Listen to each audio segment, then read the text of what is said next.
여러분 환영합니다. 지난주에 못 뵈었던 우리 남지영 자매님 또 우리 황 집사님 환영합니다. 감사합니다. 오늘 우리가 드디어 히브리서를 마치게 되었습니다. 마지막으로 히브리서 총정리, 한눈으로 보는 히브리서라고 하는 제목으로 히브리서 총정리를 합니다. 히브리서 마치는데 얼마 걸렸는지 아세요? 20회까지 했으니까 몇 달 걸렸습니까? 꽤 여러 달이 걸렸습니다. 지난 가을부터 시작해서 6월까지 많이 걸렸습니다. 히브리서 재밌었어요? 20회까지 19회까지 했지만 정리가 다 안 되지요. 그래서 오늘은 그냥 히브리서를 한눈에 딱 볼 수 있도록 정리를 해드리고 싶은데 잘 될지 모르겠습니다. 6월 다음 주에는 영어 예배고요. 6월 3주 남았는데 6월 마지막 3주 동안에는 선교 세미나를 할 생각입니다. 선교에 관한 이야기를 중점적으로 3주 다루고요. 7월부터서는 제가 7월 첫 주에 소선지서 세미나를 갈 예정이고요. 그리고 나서 7월부터는 소선지서, 구약에 나오는 12개 소선지서를 다룰 계획입니다. 언제 끝날지 모르지만 후반기와 내년에는 구약의 12 소선지서를 다룰 거라고 생각이 됩니다. 오늘은 히브리서를 하는데요. 공부를 잘 하시는 분들이 결석을 잘 하셔서 진행이 잘 될지 모르겠네요. 이태인 사님도 결석을 하시고, 문지 사님도 결석을 하시고. 여러분들이 나머지 분들이 이제 잘 하셔야지만 제가 설교가 쉬운데. 질문 한번 해볼까요? 질문 한번 해볼까요? 오케이. 빨리빨리 대답하세요. 히브리서는 몇 장으로 되어 있습니까? 13장. 예, 잘하셨습니다. 여기 공부 잘하시는 분이 또 있으네. 히브리서 저자는 누구라고 생각을 하고 우리가 공부를 했지요? 바울. 예, 잘하셨습니다. 바울. 그 다음에 또 히브리서가 독자가 누굽니까? 히브리서의 독자는 누굽니까? 히브리인. 예, 히브리인은 어떤 사람들을 히브리인이라고 그래요? 이스라엘 사람들. 공부 참 잘. 이 정도 하면은 총정리가 되겠습니다. 예, 이스라엘 사람들, 히브리인들, 유대인들. 그래서 제 생각에는 많은 학자들의 경험에 의하면은 히브리서만큼은 편지서의 형식을 조금, 마지막은 인사말이 있습니다. 그러나 시작할 때의 편지서에 인사말이 없기 때문에 사도 바울 선생님이 소아시아를 선교하시면서 유대인 해당에, 안식일마다 유대인 해당에 가서 설교하셨던 내용들, 특별히 사도 바울 선생님이 그렇게 좋아하고 강조했던 내용들을 정리해서 글로 남기지 않았을까 그렇게 생각을 합니다. 그래서 사도 바울 선생님의 주옥 같은 설교 내용이 히브리서에 들어있다라고 생각이 됩니다. 히브리서에 있어서 가장 중요한 질문이 조금 어려워집니다. 조금 어려워져요. 히브리서에서 중요한 두 가지 예수님의 사역, 예수님께서 하신 두 가지 중요한 역할에 대한 이야기가 무엇이라고 생각합니까? 조금 어려워졌지요? 오케이. 그러면 좀 더 쉽게 해볼까요? 히브리서에 두 군데의 똑같은 성경줄이 등장합니다. 무슨 성경줄이 아세요? 너는 내 아들이다. 오늘날 내가 너를 낳았다라고 하는 표현이 두 번째 등장합니다. 그렇죠? 너는 내 아들이라 오늘 내가 너를 낳았다. 어디 등장하는지 아세요? 예. 히브리서에서 어디 등장합니까? 조금 볼륨이 올라간 것 같으네요. 거기 세 번째 마이크 볼륨 가운데서 글 좀 내려주실래요? 예. 히브리서에서 너는 내 아들이라 오늘날 내가 너를 낳았다라는 표현이 어디 나온다고요? 히브리서 1장 5절. 예. 첫 번째는 1장 5절에 나오고요. 두 번째 어디 나옵니까? 5장 몇 절 나와요? 5장 똑같이 5절입니다. 5장 똑같이 5장 5절입니다. 이 두 이야기가 사실은요, 히브리서의 핵심, 예수님이 하려고 하는 두 사역의 핵심입니다. 오늘 너는 내 아들이라 오늘날 내가 너를 낳았다라는 표현이 두 사역의 핵심입니다. 예수님께서 이 땅에 오셔서 하셨던 중요한 예수님의 역할 가운데서 그 역할을 다 이루실 때마다 그 예수님을 바라보고 하나님께서 하시는 그 프라우드에서 하시는 표현이 뭐예요? 넌 내 아들이야, 이런 표현이에요. 이해가 되십니까? 너는 내 아들이야. 그러지 우리가 우리 아들 보면서 뭐라 그래요? 아들이 잘하면 넌 내 아들이야 라고 하는 것처럼 하나님께서 하나님이 인류를 구원하기 위하여 이루신 놀라운 사역을 이루신 다음에 그걸 보면서 넌 내 아들이라고 하시는 칭찬의 장면이 거기 등장합니다. 그래서 우리 그 두 사역을 히브리서를 통하여 이해를 하면 예수님께서 이 땅에 오셔서 하시고자 하시는 놀라운 두 사역을 완벽하게 이해하는 히브리서의 목적을 달성할 수가 있습니다. 그래서 1장과 2장과 3장과 4장에서 했던 예수님의 커다란 사역이 첫 번째 등장하는 너는 내 아들이다 라고 하는 말을 표현을 통하여 하나님이 아들이라고 불리시는 사역입니다. 누가 아들이라고 불리셨다고요? 하나님이. 하나님이 아들이라고 언제 불리셨습니까? 예수님께서 침례받으실 때에 또 언제 아들이 되셨습니까? 아들로 이 땅에 사람의 아들로 이 땅에 태어나시면서 그렇죠? 그래서 아들로 태어나시면서 아들로 불리셨습니다. 그런데 그 아들로 불리셨던 하나님이 원래는 어떤 하나님이에요? 히브리서의 편에 의하면은 창조주이시고 그다음에 어떤 하나님이십니까? 그 창조하신 것을 유지하시고 책임지시는 하나님입니다. 히브리서 1장 1절과 2절에 보면은 창조하셨을 뿐만 아니라 그것을 유지하시고 책임지시는 그 하나님, 그 창조하시고 유지하신 것을 책임지시는 하나님이 스스로 인간이 되시기 위하여 사람의 아들로 태어나심으로써 아들이 되셨습니다. 그렇지. 원래는 무엇인데? 하나님이신데. 그래서 그 인간이 되신 하나님을 향하여 히브리서 1장 8절에서는 뭐라고 불렀어요? 하나님이여 라고 불렀습니다. 그러므로 인간이 되신 하나님도 하나님이십니다. 근데 그 하나님이 인간이 되셔서 아들이라고 불리신 다음에 그 아들이라고 불리신 사건에서 두 가지 중요한 사건 때에 그 인간으로 오시는 하나님을 향하여 아들이라는 칭호를 하셨습니다. 아까 우리 정유사님이 말씀하신 것처럼 첫 번째 사건은 언제입니까? 침례받으실 때에. 침례받으실 때 어떻게 했어요? 하늘에서 음성이 나면서 너는 내 아들이라 이야기를 했고요. 두 번째 사건은 어느 때 사건이에요? 예수님께서 부활하신 장면을 통하여 부활하신 장면을 통하여 너는 아들이라는 칭호를 했습니다.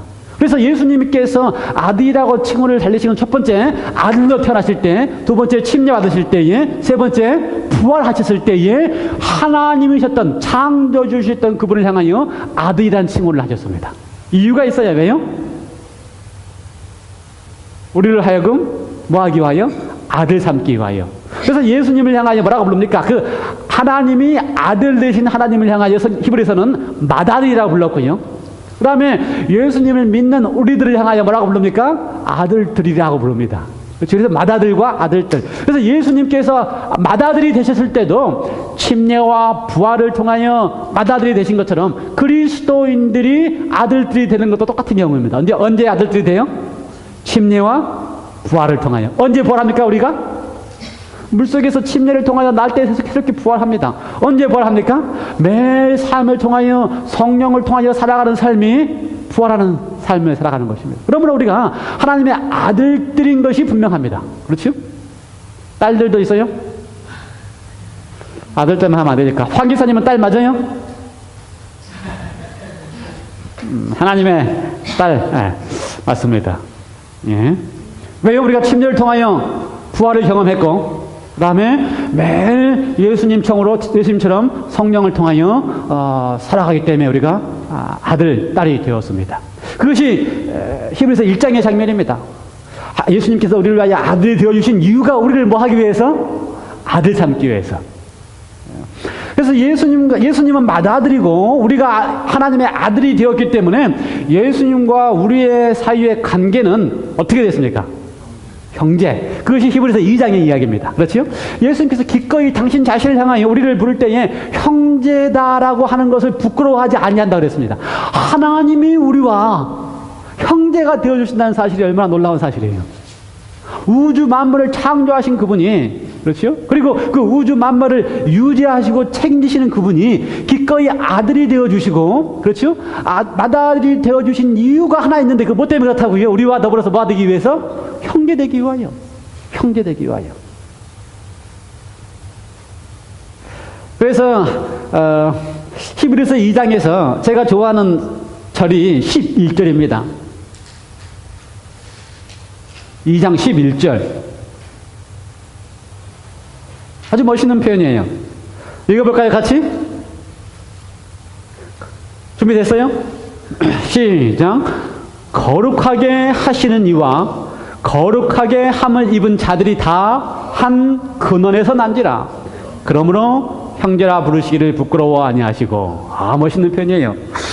이 성경책을 읽으면 지난주에 우리 이준원 박사님 말씀 듣고 생각나는 구절이 있습니까? 거룩하게 하시는 이와 거룩하게 함을 입은 자들이 다 한 근원에서 난지라. 똑똑하신 세입사님 생각나는 거 없어요? 생각날라 그래요? 한 근원에서 난지라. 무슨 이야기하고 비슷해요? 네, 조식의 실보시하고 비슷하지요. 한 근원에서, 예. 그런데, 거룩하게 하시는 이가 누굽니까? 하나님이신 분이셨죠. 창조주이고 책임지시는 분. 그런데, 거룩하게 함을 입은 자가 누굽니까? 우리가 죽고 부활함으로써 침례를 통하여 성령으로 하나님의 아들이 된 우리가 한 근원에서 났습니다. 누구를 통해서 났어요? 한 근원이신 예수 그리스도를 통하여 나서 우리를 형제라 부르신다는 것입니다. 얼마나 감사한 일입니까? 얼마나 감사한 일입니까? 그렇게 하신 이유는 14절. 자녀들은 혈과 육에 속하였으므로 우리가 다 혈과 육에 속하였으므로 또한 그도 같은 모양으로 혈과 육을 함께 지니심은 죽음을 통하여 죽음의 세력을 잡은 자 곧 마귀를 멸하시며 또 죽기를 무서워함으로 한평생 종도로 사는 모든 자들을 놓아주려 하심이라. 하나님이 우리와 더불어서 한 근원에서 나시고 우리와 더불어서 똑같이 사람의 아들로 태어나시고 한 근원에서 나시고 우리를 형제라고 부르신 이유는 강신이 하나님이 우리를 위하여 죽으심으로써 죽음의 세력을 잡은 마귀를 멸하셨다라고 하는 것입니다. 마귀를 멸하셨어요. 그리고 우리로 하여금 죽음의 종노릇하고 무서워하는 우리를 놓아주려고 하시는 것, 놓아주셨습니다. 그래서 우리가 하나님의 자녀가 되게 하셨습니다. 이게 히브리서 기별의 핵심이에요. 강력하지요. 하나님이 아들이라고 불리시고 아들이 되심으로 우리와 한 형제가 되어주셔서 우리로 하여금 죽음의 두려움 가운데서 평생 얽매여 있는 사단을 멸하시고 우리를 놓아주셔서 하나님의 자녀가 되게 해주셨다라고 하는 놀라운 약속을 히브리서는 하고 있습니다. 믿으십니까? 하나님의 자녀가 되었습니까? 구원받으셨습니까? 예, 하나님의 은혜로 살아갑니다. 3장과 4장에서는 하나님의 아들로 살아가는 사람들의 삶에 대하여 이야기할 때에 안식에 대한 이야기를 합니다. 안식. 하나님의 백성들은 안식을 누리고 살아가는 사람이라는 이야기를 합니다. 어떻게 안식을 누리고 살아가는가? 안식을 누리고 살아간다는 것이 무엇인가? 3장과 4장에서 이야기를 합니다. 성경의 역사를 돌이켜 보면은 하나님께서 안식하도록 안식을 주셨을 때가 있습니다. 그렇죠? 성경의 역사를 보면은 안식을 누리도록 주셨을 때가 있습니다. 그런데 하나님께서 안식을 누리도록 주실 때마다 재밌는 사실을 발견하게 되는데요. 안식을 누리도록 주실 때마다 그 안식을 누리는 백성들이 준비하거나 지키거나 이렇게 해서 안식을 누리는 게 아닙니다. 안식을 하도록 할 때마다 어떻게 하셨어요? 하나님이 다 마련해 놓으시고 다 이루어 놓으시고 다 준비해 놓으시고 그 다음에 어떻게 해요? 함께 안식을 누리도록 함께 안식을 맛보도록 초청하고 계시는 게 하나님의 안식의 특징입니다. 그것이 3장과 4장의 이야기예요. 그래서 3장과 4장에 보면은 4번의 안식이 등장합니다. 하나님께서 우리에게 안식을 누리도록 초청하는 4번의 안식이 등장합니다. 첫 번째 안식은 언제 안식입니까? 창조와 더불어서 하나님의 두 아들들이 안식에 초청하는 건데요. 하나님께서 두 자녀를 하나님의 안식에 초청할 때에 안식에 들어오기 전까지 하나님께서 모든 일을 다 그 두 자녀를 위해서 준비해 주셨어요. 누구를 위해서? 아담과 하와를 위해서. 여태 동안에.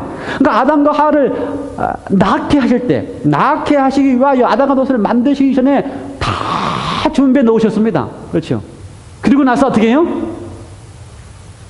그 다음에 다 준비해 놓고 나서 하나님이 안식을 누리도록 함께 초청하고 있는 것입니다. 그러므로 아담과 하와는 안식을 누리기 위해서 할 일이 아무것도 없습니다. 뭐만 하면 돼요? 하나님과 더불어서 즐기면 돼요. 즐기면. 제가 지난 한 주일 동안 제 19개의 설교를 다시 다 들었습니다. 그래서 제가 이 안식에 대한 설교를 어떻게 하는가 들었어요. 여러분은 안 들으셨지요? 제가 안식에 대한 설교할 때 어떻게 설교하시 아십니까? 하나님께서 그걸 다 이루어 놓고 나서 6째 날까지 다 이루고 나서 아담과 하와를 만든 다음에 7째 날 하나님께서 안식일에 아담과 하와를 초청하신 다음에 하나님께서 원하신 것이 무엇이었을까?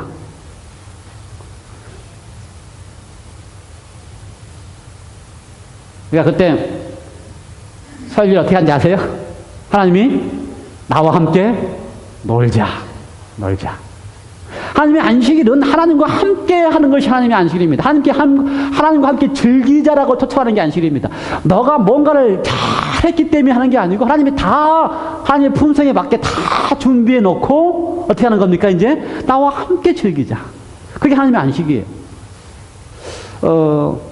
두 번째 안식은 출애굽과 더불어서 약속의 땅 가나안에 들어가는 안식일인데요. 약속의 땅 가나안에 들어갈 때까지 그 백성들이 들어가기 위해서 애를 쓰면서 한 게 있습니까? 자신의 능력으로 가나안 땅에 들어가면서 이루어낸 게 있습니까? 자기의 능력으로 한 게 하나도 없어요. 그렇죠. 여리고성 멸망시킨 것도 자기의 능력으로 한 게 아니고, 홍해 건너는 것도 자기의 능력으로 한 게 아니고, 가나안 지나가면서 자기의 능력으로 한 게 아무것도 없습니다. 다 누가 하신 거예요? 하나님께서 당신의 능력으로 이끄시고 다 이루어 놓으시고 약속의 땅 가나안에서 어떻게 하라고? 쉬도록 하시는 것입니다. 그러므로 백성들은 이루어 놓으신, 하나님이 다 마련해 놓으신 것을 함께 즐기고 쉬면 되는데 그걸 못하는 겁니다. 아담과 하와도 그걸 못했고, 또 출애굽에서 가나안의 약속의 땅에 들어간 백성들도 사실은 쉼을 얻지 못했다고 표현을 했어요. 문제가 뭘까?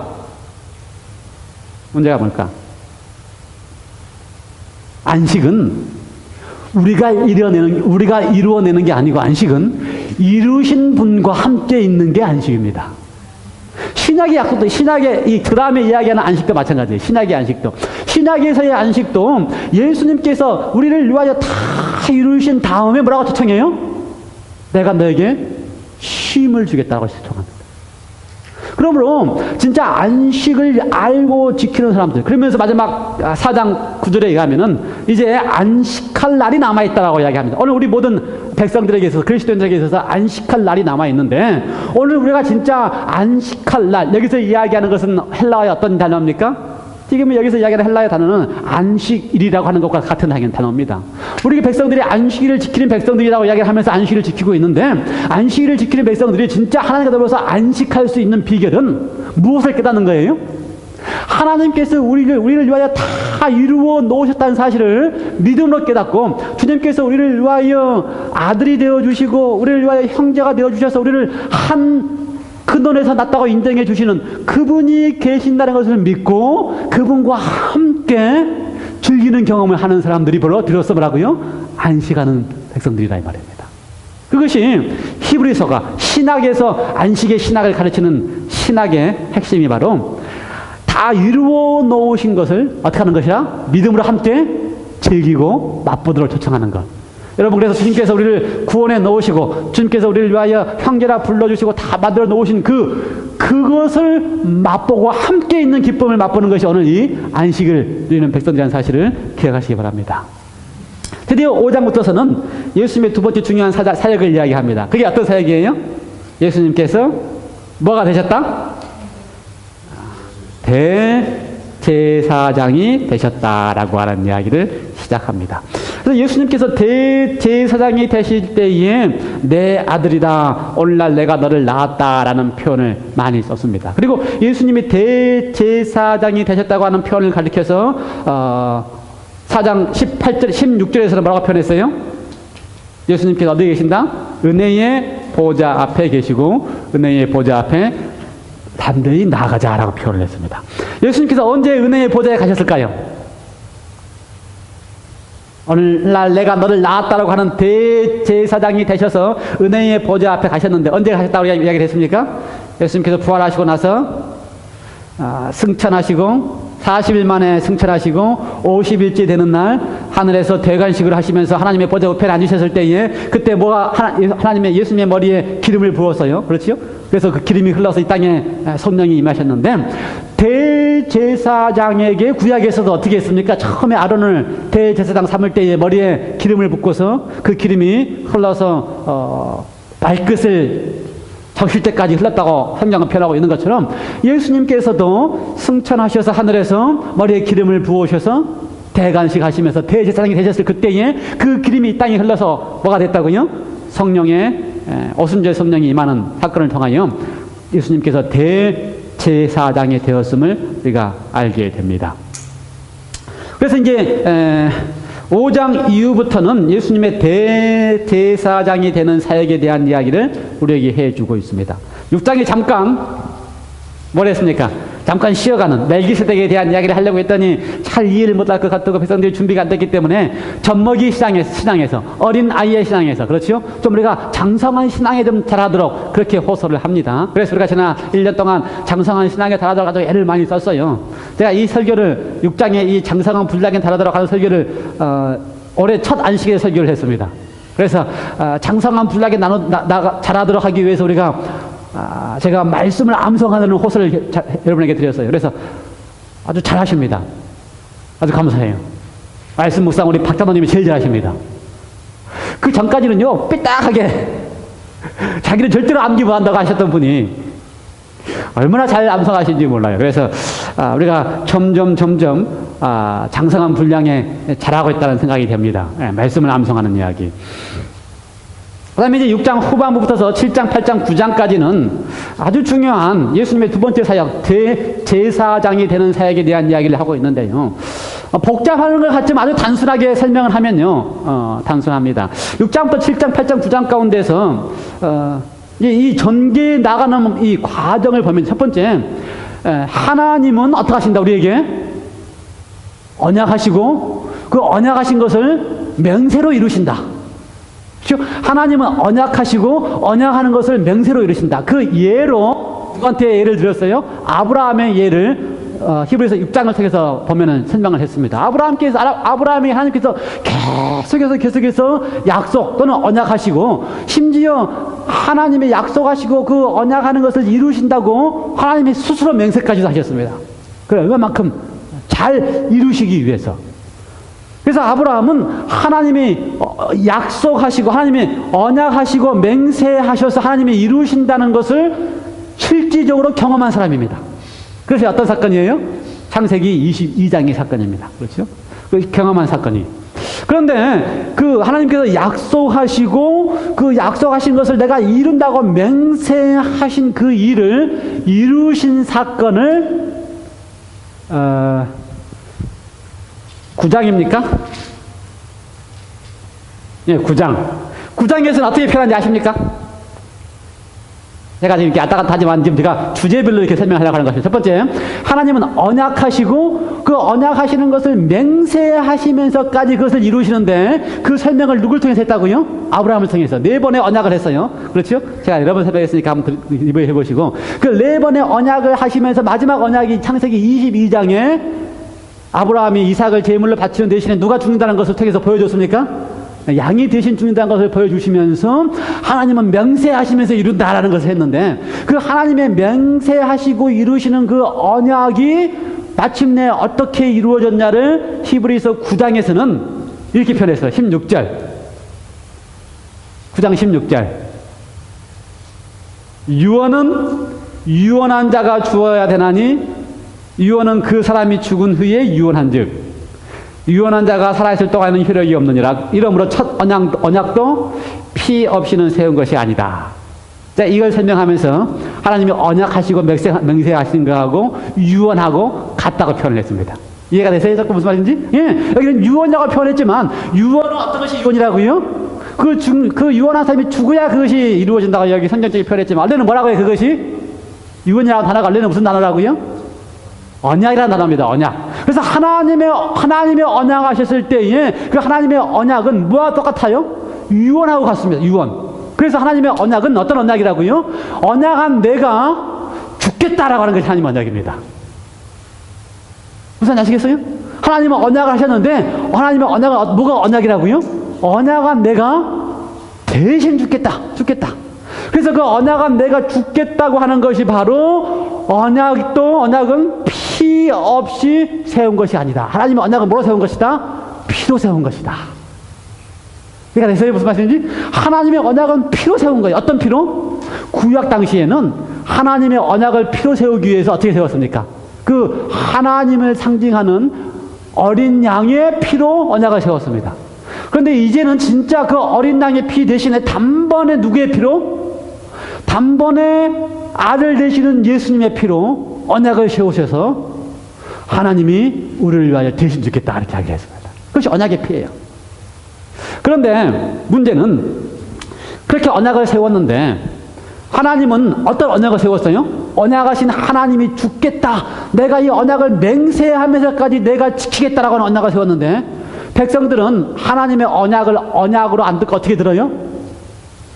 명령이나 계명으로 들어요. 그게 몇 장 이야기입니까? 이 8장 이야기입니다. 8장 이야기에 보면은 하나님의 뭐가? 율법이 어떻게 했다? 첫째 언약이 무흠하였더라면 둘째 것을 7절에 첫째 언약이 무흠하였더라면 둘째 것을 어떻게 할 필요가 없었는데 요구할 일이 없었는데 첫째 언약이 무흠하였더라면 그래서 바로 무슨 말이에요? 무흠하지 않다는 거예요. 무흠이라는 것은 흠이 없다는 이야기인데 흠이 있다는 이야기입니다. 그래서 하나님의 언약에는 흠이 있을 리가 없어요. 주신 분이 하나님이기 때문에. 그런데 그 하나님의 언약을 받는 사람들이 언약을 안 받고 뭐로 받았어요? 계명과 명령으로 받아버리니까 뭐라고 합니까? 우리가 준행하겠습니다. 이러니 흠이 생겨버린 거예요. 그래서 하나님이 다시 둘째 언약을 하시면서 내가 주는 것이 명령이나 계명이 아니고 내가 너에게 하는 것은 무엇이다? 언약이고 내가 명세하는 것이다라는 것을 예수님의 삶을 통해서 다시 보여줬습니다. 다시 설명해 주셨어요. 그래서 백성들이 이해하는 것입니다. 그래서 이제는 계명으로 돌비에 새긴 게 아니고 어떻게 하는 거예요? 마음에 하나님께서 나에게 언약하신 걸로 마음에 받기 시작하니까 예수님을 통하여 마음에 다시 우리에게 세워주심으로써 이 하나님의 우리에게 주시는 언약으로 받게 되는 것입니다. 이해가 되십니까? 예, 그래서 이것이 히브리서를 통하여 하나님께서 언약이라고 하는 것을 새 언약을 통하여 우리가 언약의 의미를 이야기해 주는데 그 언약은 무엇이다? 언약하신 분이 죽겠다 하는 것이고 언약의 피로 이루시고 그 죽으신 분이 우리 마음속에 다시 그 하나님의 언약을 되새기면서 세워주시는 것이다. 그 다음에 두 번째는요. 예수님께서 대제사장이 되셨다라고 하실 때에 첫 번째는 언약의 문제를 해결했을 뿐만 아니라 두 번째는 예수님의 대제사장이 되심으로 이루신 것이 있습니다. 그걸 이야기할 때에 이 사도 바울 선생님은 그걸 이야기할 때에 성소라고 하는 개념을 통하여 예수님께서 이루신 사역에 대한 얘기를 하고 있습니다. 성소. 그렇다면 우리가 성소의 핵심, 성소를 주신 목적을 잘 이해를 해야 됩니다.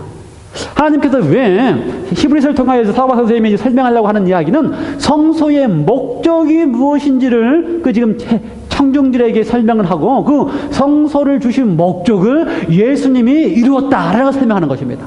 그렇다면 하나님께서 구약을 정통하고 있는 유대인들에게 또 구약을 잘 알고 있는 이 성소의 목적을 잘 알고 있는 백성들에게 사도 바울 선생님이 지금 설명하면서 성소의 목적이 뭘까? 저는 그거를 하나님의 뜻, 하나님의 일라고 설명하면서 제가 말씀을 드렸습니다. 그게 목적이 뭡니까? 성소의 목적. 하나님의 심정, 하나님의 뜻, 하나님의 일, 성소의 목적. 하나님을 만나고 하나님과 함께 한다. 성소의 목적은 그밖에 없어요. 하나님께서 성소를 만든 목적을 출애굽기 25장 8절에 보면은 내가 너와 함께 어떻게 하겠다? 거하겠다. 우리 하나님은 멀리 떨어져 계시는 하나님이 아니고 그 백성들과 함께 거하고 싶은 하나님이셔요. 그래서 그 하나님 어떤 하나님이라고 표현했어요? 이웃집에 놀러 온 하나님. 그래서 하나님은 멀리 사시는 게 아니고 우리 이웃집에 사십니다. 그래서 이스라엘 백성들이 텐트를 다 치면 그 텐트의 한 가운데 하나님이 이웃집에 살고 계시는 우리와 함께 거하시는 하나님이세요. 그 우리가 함께 거하시는 그 하나님이 그 성소에서 가장 핵심이 되는, 그렇죠? 성소의 핵심이 되는 것이 어디예요? 지성소 안에 하나님의 보좌가 있는, 그러니까 뭡니까? 뭐 우리나라 성경에는 속죄소 또는 우리나라 성경에는 시은자 그랬는데 구약적인 표현이고 신약적인 표현은 뭡니까? 시은자가 뭐예요? 원래말로 자라고 하는 것은 보좌고, 은은 뭐예요? 은혜고, 시는 뭡니까? 이렇게 베푸는 거예요. 그래서 구약의 표현은 시은자고 신약의 표현은 뭐예요? 히브리서의 표현은 시은자의 히브리서적인 표현. 시은자, 자는 뭐라고요? 예. 보자고, 은은 뭐라고요? 은혜의, 히브리서는 뭐라고 표현했어요? 은혜의 보좌. 히브리서인 표현, 은혜의 보좌. 하나님이 거하시고 계시는 심판하시는 곳이 아니고, 뭘 하시는 곳이라고요? 은혜를 베푸시는 하나님의 보좌예요. 은혜의 보좌 앞에 담대히 나아갈지어다가 히브리서의 핵심입니다. 그렇죠? 은혜의 보좌 앞에서 하나님을 만나자라고 하는 것이 히브리서의 핵심입니다. 그것이 성수의 핵심입니다. 그렇죠? 하나님은 우리를 만나고 싶어 하시는데 어디서 만나고 싶어 하신다고요? 은혜를 베푸시는 그곳에서 만나고 싶어 하시기 때문에 그것을 가리켜서 은혜의 보좌, 시은자라고 그랬어요. 그것이 성수의 핵심입니다. 그래서 우리가 은혜의 보좌 앞에서 하나님을 만나려면 하나님이 두려우면 안 돼요. 두려우면 하나님 만나고 싶어요? 두려우면 만나고 싶을 수가 없어요. 만나고 싶어지지가 않아요. 그래서 히브리서의 핵심은 우리가 언제 두렵습니까? 하나님 우리가 언제 두려워져요? 하나님께 대하여 뭐가 있으면? 거북한 게 있으면 두려워집니다. 그렇죠? 부부 사이도 이렇게 좀 삐딱삐딱한 이유가 뭐예요? 서로가 이렇게 거북한 게 있으면 삐걱하는 것처럼 우리가 하나님과 나 사이에 하나님께 대하여 내가 거북한 것이 있으면 하나님 만나기가 두려워져요. 다른 말로 따지면 뭐가 있으면 내 속에 죄가 있으면 두려워져요. 그렇죠? 그래서 하나님을 만나고 싶고 하나님과 함께 있고 싶은 분이신데 내 속에 죄가 있어서 하나님이 들어오지면 안 되는 것입니다. 그러면 예수님께서 우리에게 대제사장이 되었다라고 하는 그 순간에 히브리서의 가르침은 하나님이 우리를 위하여 아들이 되어주시고 우리를 위하여 대제사장이 되어주셔서 그분이 단번에 우리를 어떻게 하셨다? 당신의 피로 우리를 거룩하게 하셨다는 것입니다. 그래야지만 하나님 어떻게 하기 때문에? 만날 수 있기 때문에. 내가 죄가 있거나 내가 하나님께 대하여 거리끼는 게 있으면 하나님을 만날 수가 없기 때문에 그런 나를 향하여 예수님이 당신의 피로, 그렇죠? 당신의 피로, 히브리서에서 가장 그래서 반복되는 표현 중에 하나가 뭐라고요? 단번에 예수님이 단번에 십자가에서 피 흘리심으로 어떻게 하셨다? 우리를 거룩하게 하셨느니라. 거룩함을 얻었다는 것입니다. 거기서 출발해야 돼요. 그래야 만날 수가 있어요. 그래야 하나님이 좋아질 수가 있어요. 그래서 우리를 거룩함을 얻었느니라라고 출발해서 하나님 앞에 은혜의 보좌 앞에서 하나님께 나오도록 초청한 다음에 하나님의 은혜를 경험하고 은혜를 맛보면 어떻게 돼요? 우리가 그 하나님의 은혜로 인하여 우리가 되는 것입니까? 자꾸만 하나님을 닮아가고 변하게 되는 것입니다.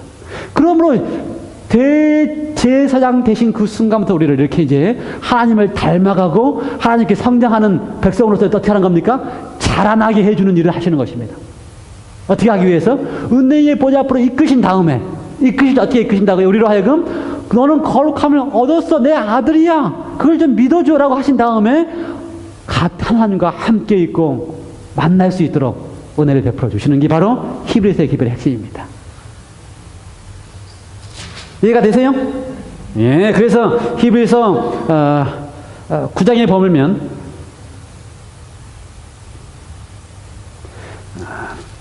9장 10장의 이야기가 그 이야기의 핵심입니다. 10장을 볼까요?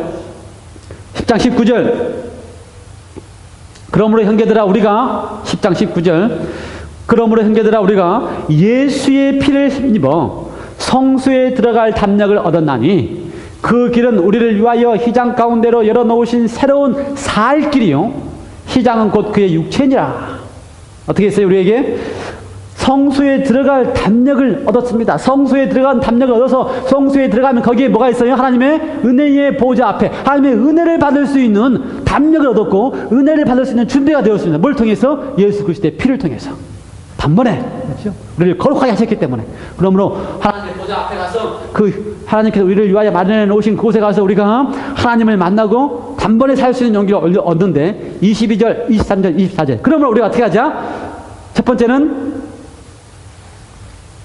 온전한 믿음으로 하나님께 나아가자. 그렇죠? 온전한 믿음으로 하나님께 나아가자. 두 번째는 믿음의 도리의 소망을 가지고 굳게 붙잡자. 세 번째는 사랑으로 서로 격려하며 살아가자. 믿음, 소망, 사랑. 예, 그리스도에 살아가는 삶의 비결. 첫 번째는 온전한 믿음으로 단번에 예수님께서 이루신 그 믿음을 가지고서 하나님의 보좌 앞에 가서 은혜를 받아야지만 우리가 뭐가 생겨요? 믿음, 소망, 사랑으로 살아갈 수 있는 용기가 생깁니다. 그런 의미에서 히브리서 12장에서는 뭐라고 표현했습니까? 마지막으로 히브리서는 은혜를 받자라고 이야기했습니다. 은혜를 받자. 히브리서 12장 28절. 그러므로 우리가 흔들리지 않는 나라를 받았은즉, 그렇죠? 뭐로요? 예수님의 피로 단번에 흔들리지 않는 나라를 받았은즉 어떡하자? 은혜를 받자. 예, 은혜를 받고 살아가는 사람들만이 은혜의 보좌 안에서 하나님을 만나고 살아가는 사람들의 특징입니다. 뭐 정리 다 했어요. 예. 11장은 믿음의 조상이지만 어떻게 정리를 했습니까? 11장에 나오는 믿음의 조상들이 다 어떤 사람이래요? 믿음이 대단한 사람들이 아니고 어떤 사람이라고요? 하나님이 믿어주신 사람들. 믿어주시기 위해 하나님이 할 수 있는 모든 일을 다 하신 분들이에요. 그렇죠? 모든 인물. 그래서 하나님이 오늘 우리를 향해서도 믿어주기 위해 하실 수 있는 모든 일을 다 하고 계신다는 사실 우리가 발견을 했습니다. 예. 지난주일에 우리가 13장을 하면서 13장은 이제 히브리서의 결론입니다. 원래 결론. 그렇죠? 두 예수님의 사역을 통하여 하나님과 더불어서 은혜의 보좌 앞에 담대히 나아가고 은혜의 보좌 앞에서 은혜를 받는 사람들은요, 삶을 하나님께서 바꾸십니다. 삶을 바꾸셔요. 그렇죠? 근데 삶을 바꾸신다고 하는 보장이 13장에 나와 있습니다. 우리의 삶을 변화시킨다고 하는 보장이. 첫 번째는 우리의 삶이 왜 바꿔집니까? 하나님은 우리를 어떤 분이시기 때문에? 주는 나를 돕는 자이시기 때문에. 돕는 분이십니다. 그래서 사람이 나를 두려워하지, 내가 사람을 두려워하지 않는다 그랬어요. 어떤 사람이요? 나를 향하여 너는 안 된다고 하는 사람들. 나를 향하여 너는 그거밖에 안 되냐고 손가락질하는 사람들. 그렇죠? 넌 아직도 멀었다고 하는 사람들 내가 두려워하지 않는다 그랬습니다. 왜요? 주는 나를 돕는 분이시기 때문에. 주는 나를 은혜의 보좌 앞까지 이끄시고 은혜의 보좌 앞에서 하나님의 은혜를 받게 하시는 분이시기 때문에 그러한 하나님이 계신다면 나를 변화시키기 위하여 도와주시는 분이 계시기 때문에 내가 어떻게 한다? 사람을 두려워하지 않는다. 아멘. 그리고 또 예수님께서 말씀하셨어요. 왜 우리가 예수님 안에서 변화될 수 있는가? 예. 그분께서 우리를 위하여 다 죽어주셨기 때문에. 그렇죠. 그분이 고난을 받으셨기 때문에. 그분이 우리를 12절입니다. 그러므로 예수도 자기 피로써 백성을 거룩하게 하려고. 어떻게 하려고요? 우리를 거룩하게 하려고, 당신이 자기의 피로써 거룩하게 하려고 성문 밖에서 고난을 이미 받으셨습니다. 그분께서 우리를 거룩하게 하기 위해서 아들로서, 형제로서 모든 일을 다 당하셨습니다. 그랬기 때문에 우리를 거룩하게 하시는 일을 도우실 수밖에 없으시는 것입니다. 그래서요, 저는 이렇게 이야기를 했습니다. 거룩하게 우리를 하신 그분이 거룩하게 하기 위해서 우리를 구원하기 위하여 모든 일을 다 이루신 분이 어떻게 같이 하시면서 당신의 피를 흘리시면서 고통을 당하시면서 고난을 당하시는 순종을 하신 그분이 우리를 위하여, 우리를 거룩하게 하기 위하여 할 수 있는 모든 일을 하지 않겠느냐? 그러지 않겠어요? 당연하지요. 그러므로 여러분, 그분을 믿으시면서 하나님께서 우리를 믿어주신다는 사실을 믿으시면서 하나님 안에서 믿음으로 그리스도인의 삶을 살아내시기를 간절히 기원합니다.